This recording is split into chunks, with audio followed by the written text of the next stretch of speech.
Hello, Franklin County, and welcome to Talk at a County. I'm Kenneth Wilson, your County Administrator, and I'm pleased to be here today with two outstanding civic leaders in our community who happen to be the top leaders in art in Central Ohio. The CEO of the Columbus Museum of Art, Brooke Minto, and the CEO of the Greater Columbus Arts Council. They are truly rock stars in the area of art and esteemed leaders. We are fortunate enough to be welcoming Brooke to our community, and you're in your first year as the CEO of this institution, surrounded by just beautiful art from all over. And we were lucky to get you because you've been highlighted in national publications. You are a emerging star. Each and every day, you are one of those people that in this industry that represent diversity, equity, and inclusion in a very large way, in an area where inclusion has been questioned in our history when we talk about those that enjoy fine art. Tom, you've held many hats. We're just going to limit our conversations today around your decade at the helm of the Greater Columbus Arts Council. And I know that is a dynamic position because as a longtime member of this community is very art-centric. We connect art with economic development. We connect art with physical wellness. We connect art with childhood development. Art connects with so many things. So you two are in a dynamic position. When I think about both of your organizations, and I think about our COSI, our science museum, having the American Museum of Natural History, Central Ohio is a hub for art and the creative class. Many don't know that Columbus is about art and very much about fashion. And we have more in common with New York and San Francisco, for example, than most people would realize. So you all are in a unique position to amplify the fact that this community believes in art, invests in art, and has a strong infrastructure that has been put in place, and there's dedicated funding for the arts.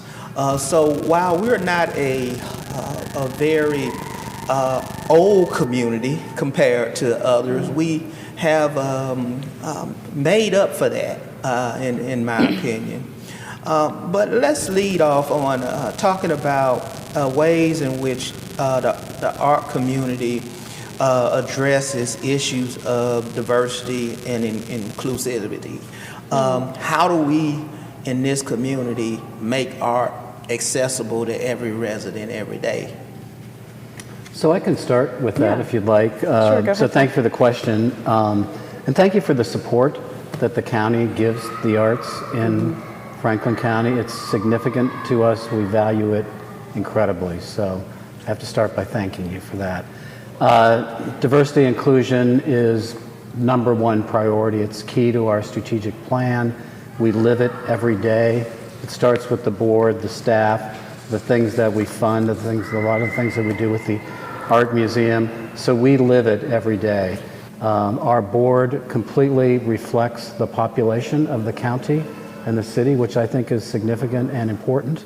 Our staff reflects the county and city population also. We fund many programs that are completely targeted to DEI things. Actually, it makes me think of one that we do with the Art Museum here, and that's the Amina Robinson Fellowship, which is a complete partnership with the Art Museum. They own Amina's house.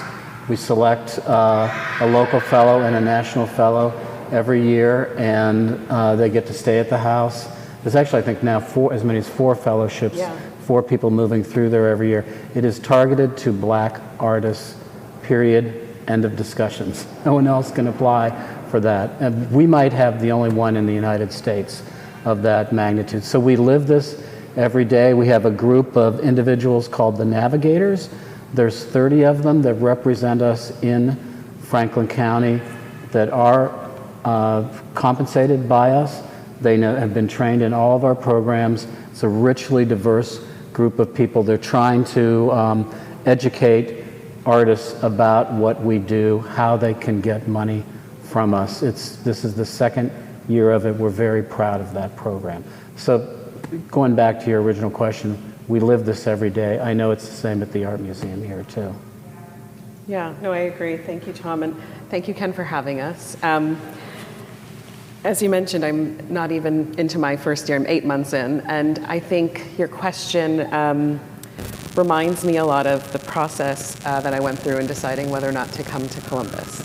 I met Tom very early in that time when I was deciding to make the move to come here.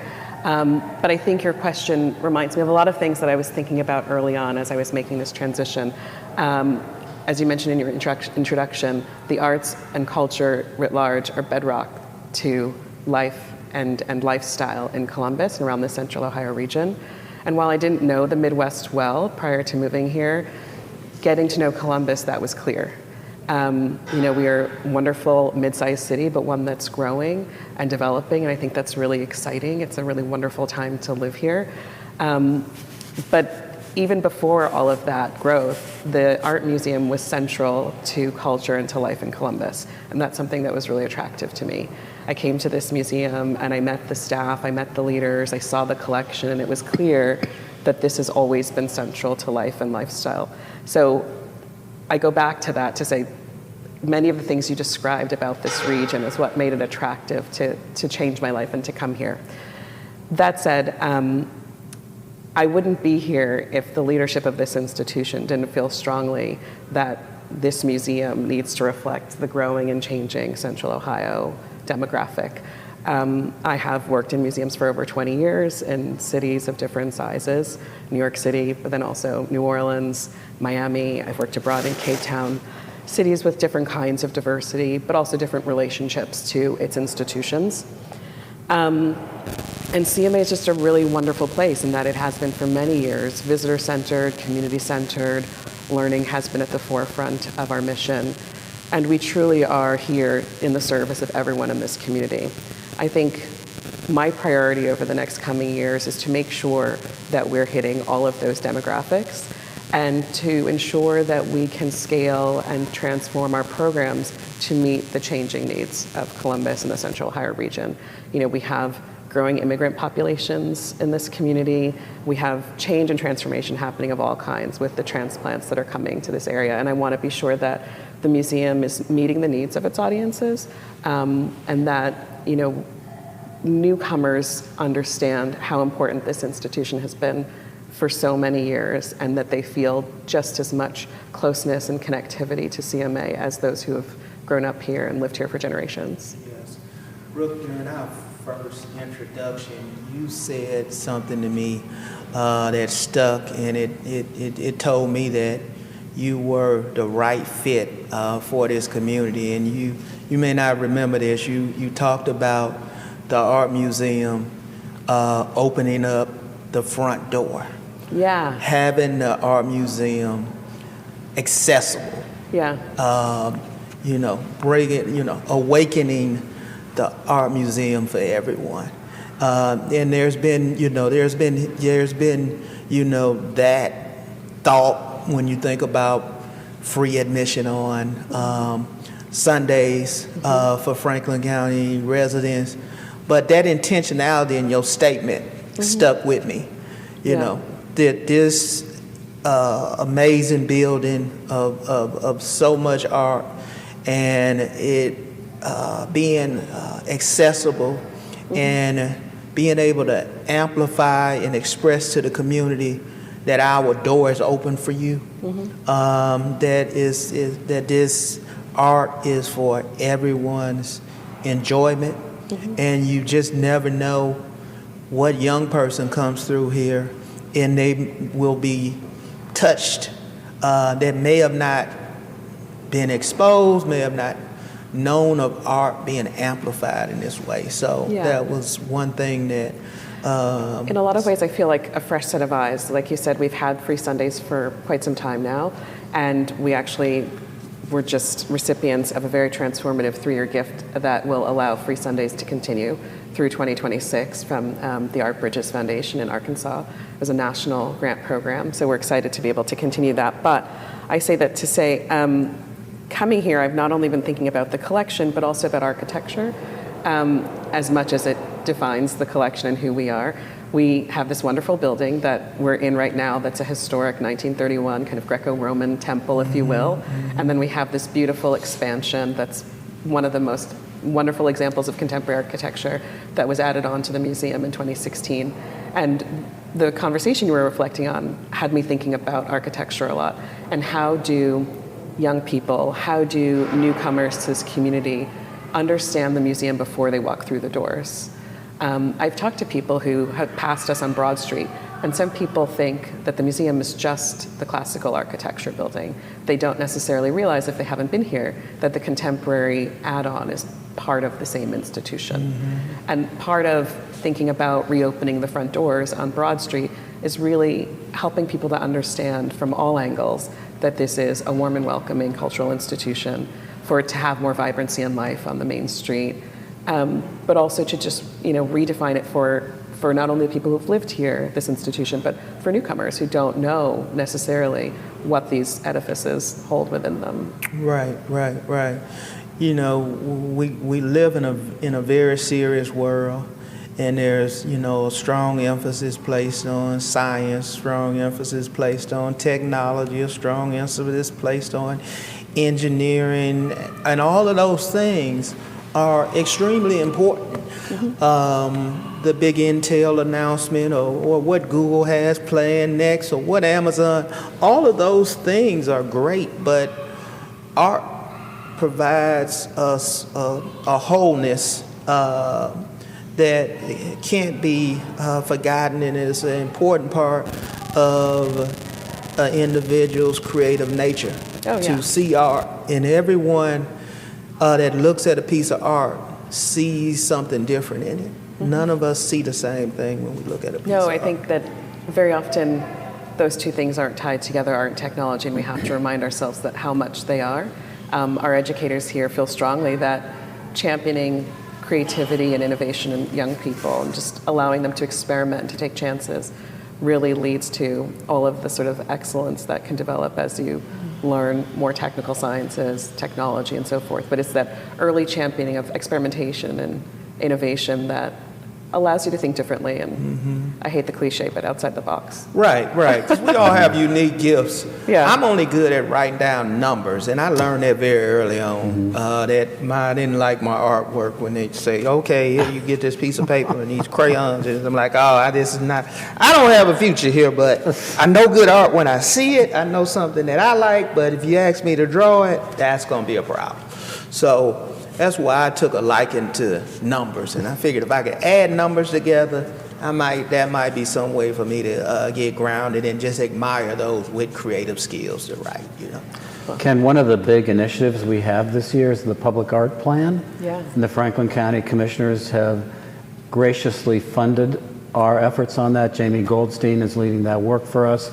We're going to begin to roll it out on January 31st at the Columbus Metropolitan Club. Probably by mid-year, June, July, we'll have a plan for the county and the city on this. The city and county are hungry. Citizens are hungry. We've done polling research on this, and it's unanimous that the city, people that live in this county, want more public art. So we're going to get to that this year. We'll have a plan for it. We need a funding source, both for the creation of it and the maintenance of the public art. That we have this public art throughout the outside of this building and around this building. It's tremendous on the CCAD campus next door. So we're quite excited about that, and that's definitely one of the themes of the year in art this year. So Tom, on that note, talk about what role public art plays in creating a sense of identity and pride amongst residents, and how this plan you outlined will assist in that. You ticked off a few things at the beginning of this conversation, but there's a list of like 10 benefits to having public art, and certainly civic pride is near the top, but there's economic development reasons to do that. On new developments, there should be public art, new buildings that are being built. We should be able to set aside money to do that. There's health and wellness benefits for just beautification of the city. And so it's all of that. There will be so many benefits to this when we get this underway.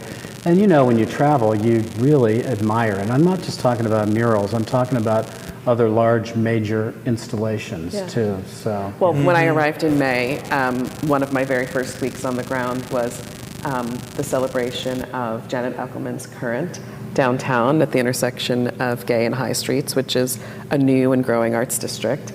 And it was just such a wonderful welcome to arrive in Columbus and to know that you're doing this work and this deep research into public art and really talking with community members to understand what they want and need and what they expect.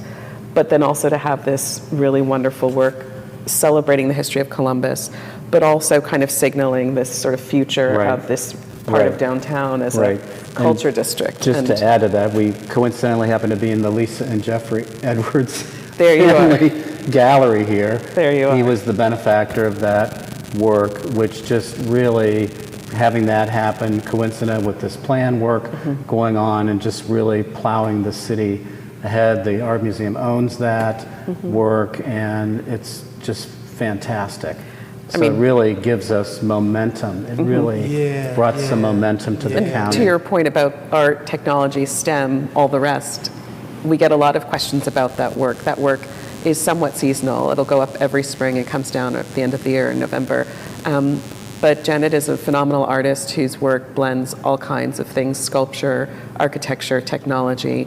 And it's a wonderful teaching tool, you know, to think about not only art in public space, but also what goes into developing that kind of project.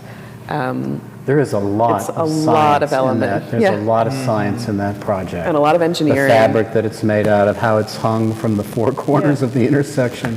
It's incredible. And that's just the work itself. Getting that project to come to be takes the collaboration of so many people, private and public entities, the city, you know, the Arts Council, the arts institutions, philanthropists, you know, who lead the initiative. You know, there's a lot of complexity around public art that I think it's, you know, it's the object itself, but also all of what goes on to make these works come to pass that are quite interesting as initiatives. Yes, and art also ties into appeal to tourists, and travel and tourism is gigantic business here in Central Ohio. And you know, hopefully out of this public art project, Tom, maybe we'll get what many people refer to as the Bean in Millennium Park in Chicago. No, absolutely, we'll get those kind of hallmark. There will be installations of that magnitude here in different parts of the county that will drive tourism. People will come here to see, visit these institutions, but also to see the public art that we have. Yeah, and there's data that shows cultural tourists stay longer and they spend more. So it's good for economic development as well. Yeah, I mean, you just, you know, the work that Experience Columbus does and as a destination marketing organization, its success is also tied to how vibrant our art scene is in our art community, and having those permanent installations that people can see. And when they come to town, you could come to town for a sporting event, and after the game ends, you stay a couple of days over if there are things that attract you to spend more time. And all of those things allow for us to raise more revenue to take better care of our residents. So it's cyclical, the benefit. Brooke, could you talk a little bit about You touched on it. Sure. But what has been some of your first year experiences at the museum? Pleasant surprises and pleasant challenges. Let's see. Pleasant surprises, pleasant challenges. Well, I did mention this wonderful gift that we got from the Art Bridges Foundation. In addition to having wonderful local and community support, it was nice to be recognized through this national funding initiative and to have a national foundation recognize the importance of maintaining free Sundays here at Columbus Museum of Art and what that means for our community. So that was a nice surprise. Let's see. I also have been really excited about a partnership that we forged at a space that we have about 5 minutes from here where we are downtown in the Short North. So you may know that a number of years ago in 2019, the museum was gifted a wonderful building. So we actually have a second space from the Pizzuti family. And for years, that building housed a private collection and functioned as an independent foundation and art space. But that building is now a part of the museum. And we were really fortunate to have this wonderful partnership with the Art History Department at OSU and to plan an exhibition over the last several years there. It's a surprise and an exciting opportunity in that the show that's currently on view, it opened in September and it remains on view through February, is really the result of almost like a kind of laboratory-like experience for graduate students in the art history department at OSU.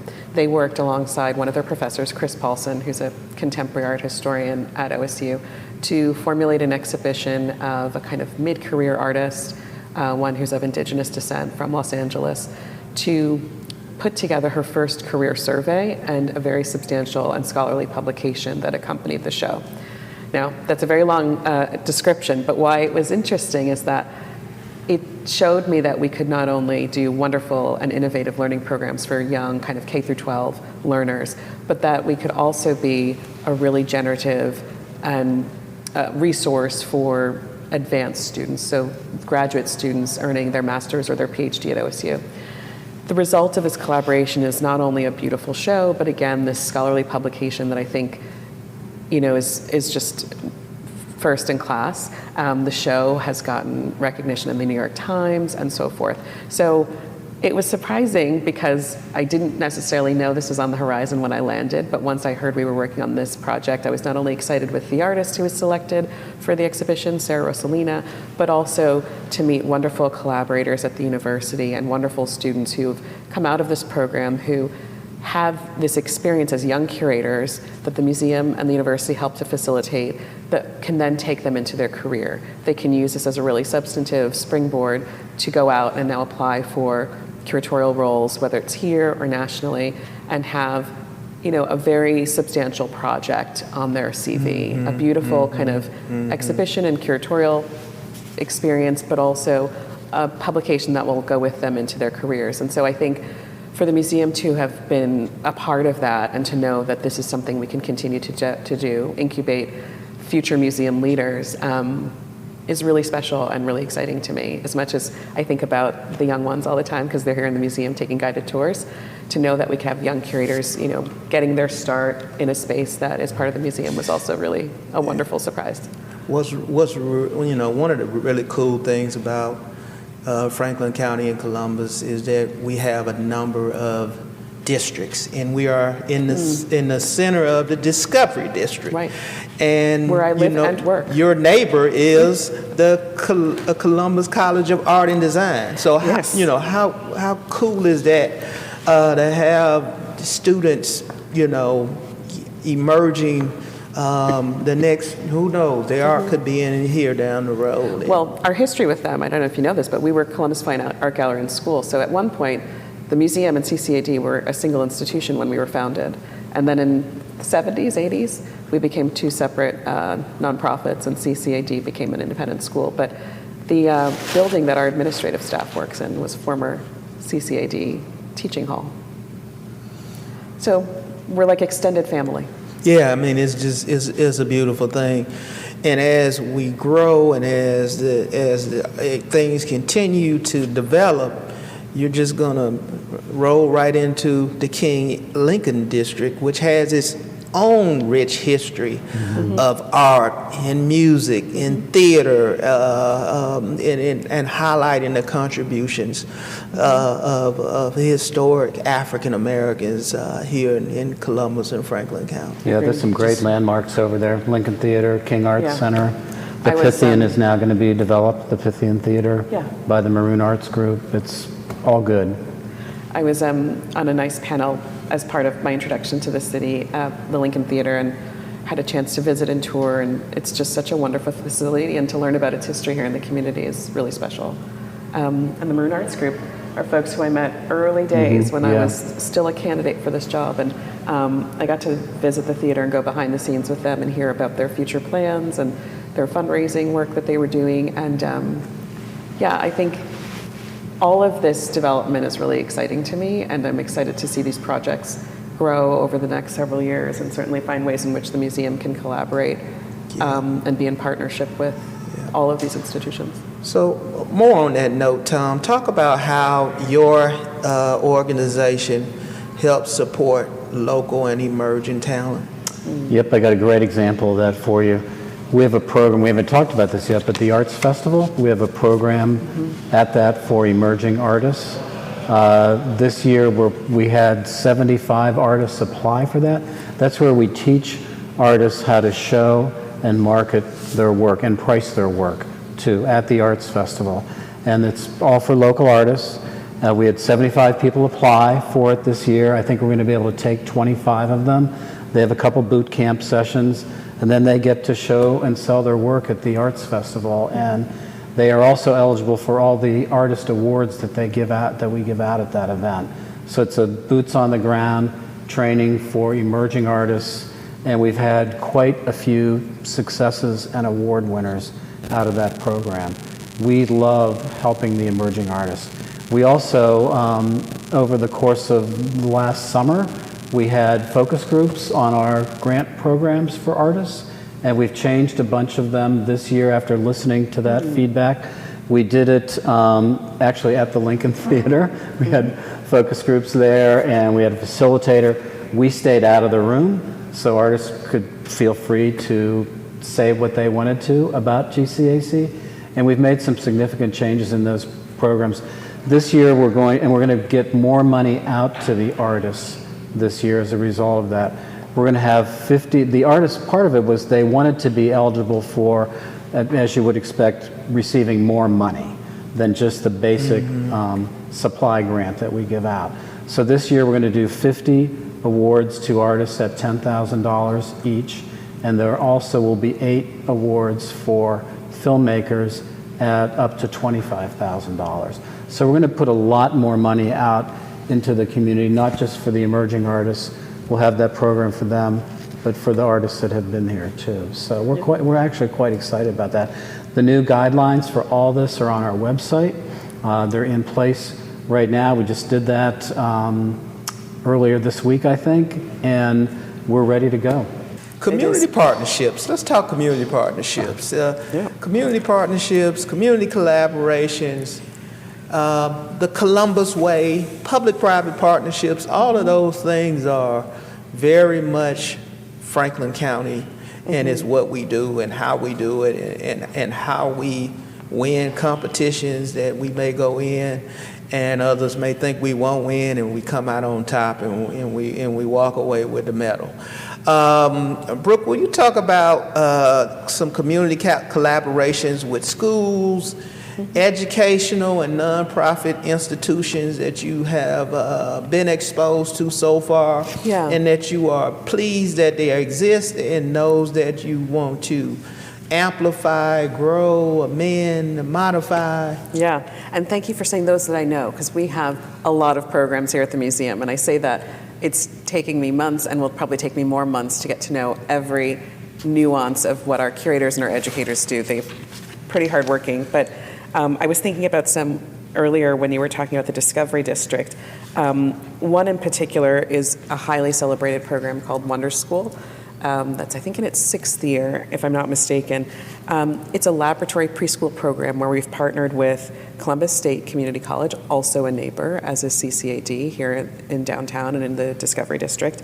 And teachers in training partner with our arts educators to devise curriculum that is, art-based and sort of art-driven for preschoolers. And it's a really wonderful program. It's gotten a lot of recognition. I actually am headed, of all places, to Canberra, Australia this month with our head of learning and innovation here at the museum to talk about the Wonder School. We were invited to speak at the National Art Educators Conference in Australia because they've read about this program and they're that enamored by the program and interested to hear more about how we've collaborated with Columbus State and how we have developed this program over the last 5 years. So I say that to say, you had the perfect intro. We have been highly celebrated for this program. It's been written about, it's been awarded all kinds of recognition, and it's really wonderful to be able to take the Columbus story internationally and to talk with our peers abroad about how they can create a similar kind of partnership.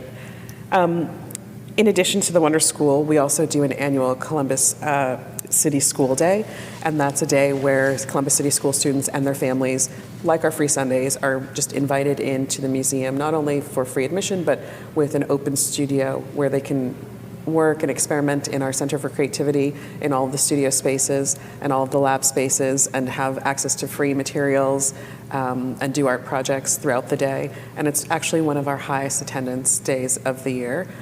So we work with Columbus City Schools, we work with Columbus State, and we work with OSU, a number of education institutions in the city. We could go on and on. We could go on and on, but you mentioned, and I wanted to say thank you for mentioning the Amina yeah. Robinson project. That's something that we work on with you guys, and we have actually a writer in residence who's just about to start. Yeah. We have about 3 visual artists per year, and then a writer each year. So I think that program, drawn on our wonderful collection of Amina Robinsons, as Tom mentioned, Amina left her estate to us, and we have not only a deep collection of her work, but also of Elijah Pierce's work, has been the inspiration and the genesis of a residency program that is open to Black creatives, not only visual artists, but also writers.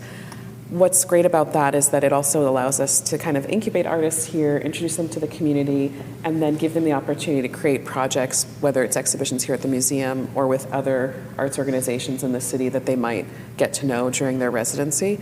It also allows us the opportunity to consider acquisitions for the collection from those residents from their time here in Columbus, where they may have made a work inspired by their time in the city or in the region, or something that reflects a bit of our history. So I think that partnership wouldn't be possible without GCAC to help us sort of. Thank you, and I think we're about to welcome the newest fellow, I think in early February, if I remember right. And we do try with the program to, there's always a local fellow each year, as well as national fellows who move to Columbus and live in Amina's house. But we kind of mix our selection of Columbus-based creatives and makers, as well as those who are coming to Columbus and visiting for 3 or 4 months and staying in the home.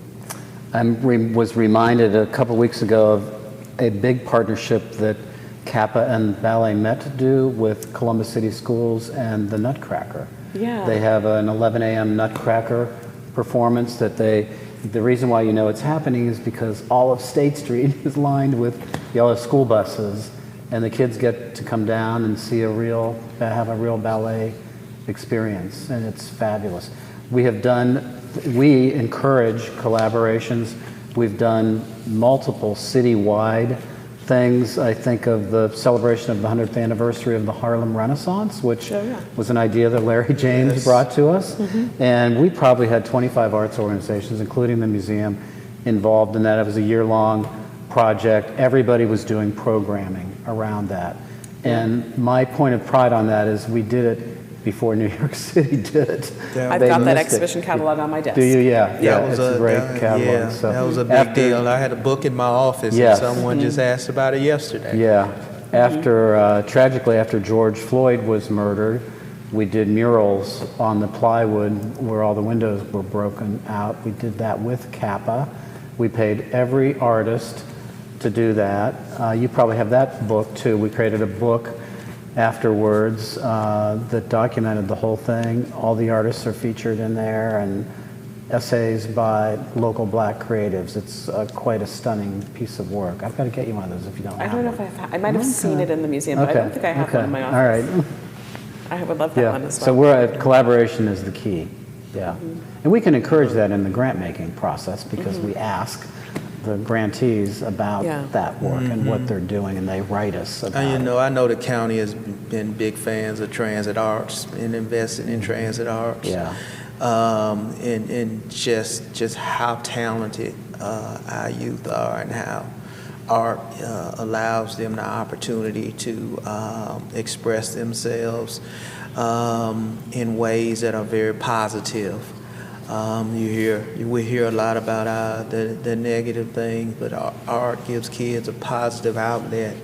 And one of the things that we do, Tom, and you collaborate with us on, and I know our commissioners enjoy doing it, is we highlight our students that are exceptional in arts and academics collectively, just like we celebrate our state champion athletes. Yes. So talk a little bit I about love how that that event started. every year. So, Brooke, once a year, they gather the arts leaders, the best art talent from every local high school. Okay. We have them in for breakfast. They get to meet the county commissioners, go to see a real live county commission meeting, and That's I get to great. talk to them, and they are the most astounding group of creative students, and it's across all disciplines. So it's photographers, artists, playwrights, poets, filmmakers, and they come with their mom and dad, and they bring their teacher or their advisor with them. It's quite a special event. My guess is that's coming up sometime soon here. It has to be, in because the I haven't spring. seen it yet, and I'm Yeah. closing in on 8 months, so. They bring all of their art. They bring their art with them, Bring yeah. their That sounds art, fantastic. And you get a chance. We have like a reception where we get a chance to talk to the students, and many of them are shy, especially when we first begin Yeah. the meetings. But they open up over time, so it's Well, for me, I get to tell them that the county commissioners support the arts in Franklin County. And that's a significant way for me to, again, thank the commissioners, but these students and the parents need to understand that there's public money going into the arts. Got it. It's important, yeah. Okay, tell me, Brooke, a fun fact about yourself. Oh, fun fact. I might have to think about this. Let's see. A hobby, just totally unscripted. Well, You like I mean, this you is like not- Chardonnay, not Pinot Grigio. What? I am what, actually, you know? I love rosé, but I have never really thought of myself as a huge sports fan, which, yeah, so full stop.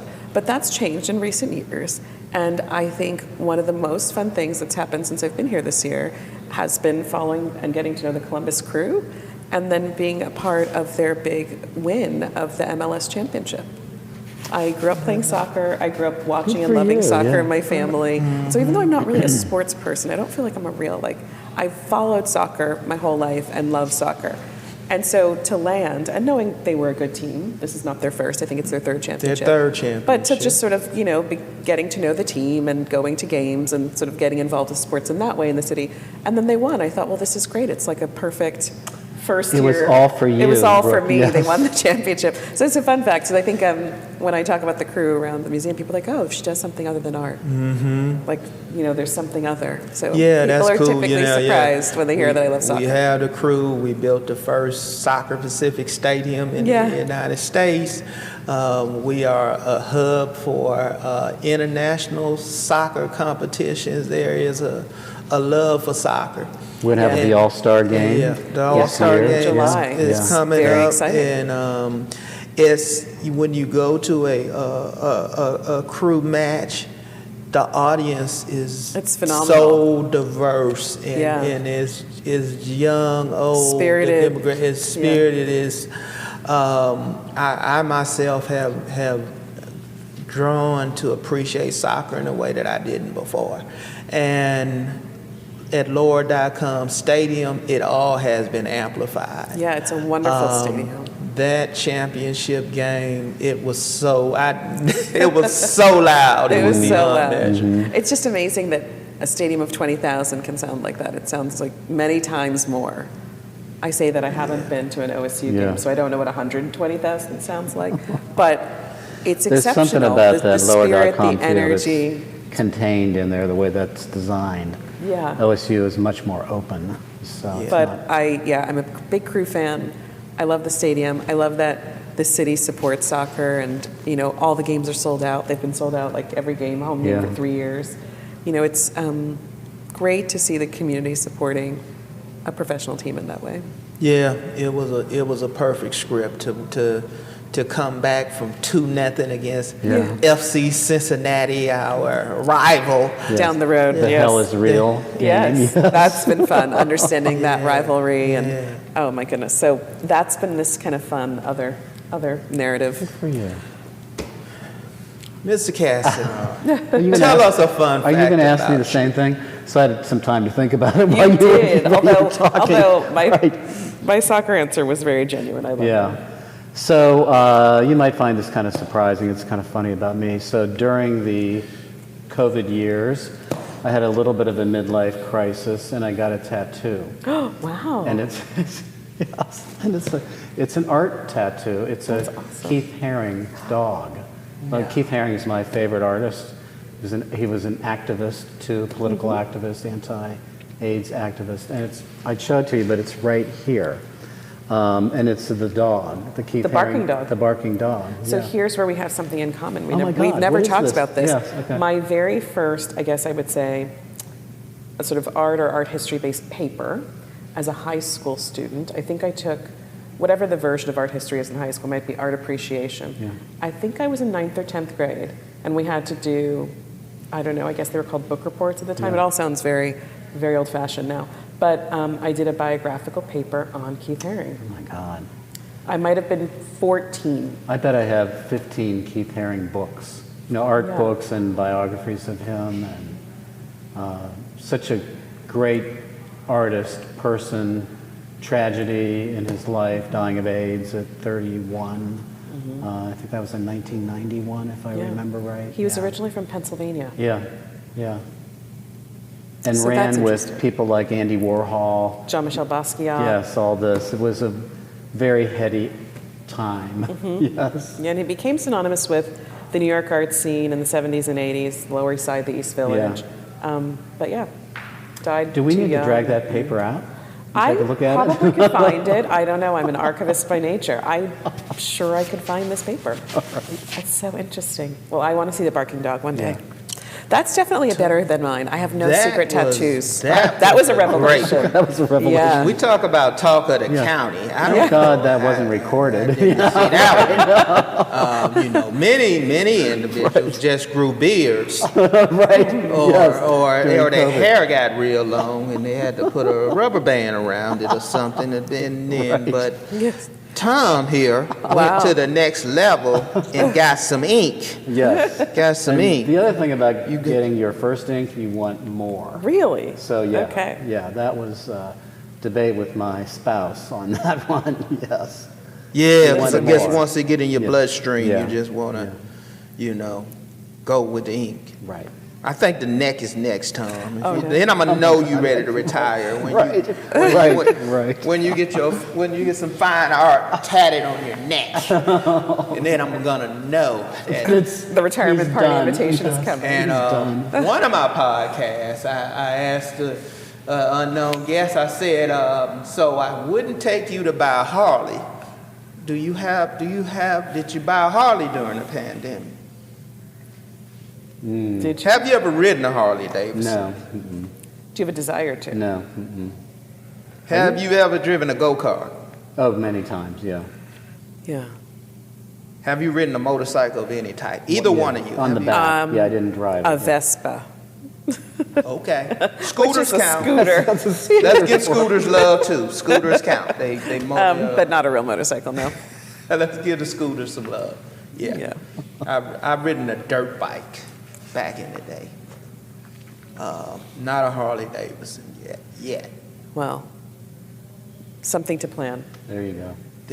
They're beautiful American machines, and many people see Harley Davidsons as forms of art. Yeah. they're They have an beautiful. art museum. They Yeah. have they have a museum of the motorcycle, I should say. Yeah. They're our I think neighbors. They have a Harley at They're MoMA. I think they have probably in some- the collection, Yeah. Yeah. But Got some they sports are cars there. Milwaukee-based. They are not far away. And yeah, people have, art of different sorts on their bikes, the way they paint them in certain places. I have a passion for vehicles with four wheels myself, but Yes. not the two-wheelers. Yeah. I like vehicles with Like four wheels. vintage cars or? I like automobiles of any types, Really? old, new, everything What are you in driving? between. I drive a Lincoln Aviator currently. Ah, that's a nice car. That's good space. Yeah, good space. I need room. When you're over 50, you appreciate room and comfort much more. Comfort, yes. Comfort is, Yes. have a very appreciation for comfort, folks. You heard it here on Talk of the County. We say we're here to educate, inform, and by accident entertain. So hopefully during this podcast today with our two great leaders that define art in Central Ohio, Brooke Minto and Tom Katzenmeyer, the CEOs respectively of the Columbus Museum of Art and the Greater Columbus Arts Council. Thanks so much. And again, wherever you podcast, Talk of the County will be available for you to listen. And every time we will bring you something new. Just be yourself because no one else has time to do it. See you later. Thank you, Ken. Thank you, Ken, yeah. Thank you, Ken.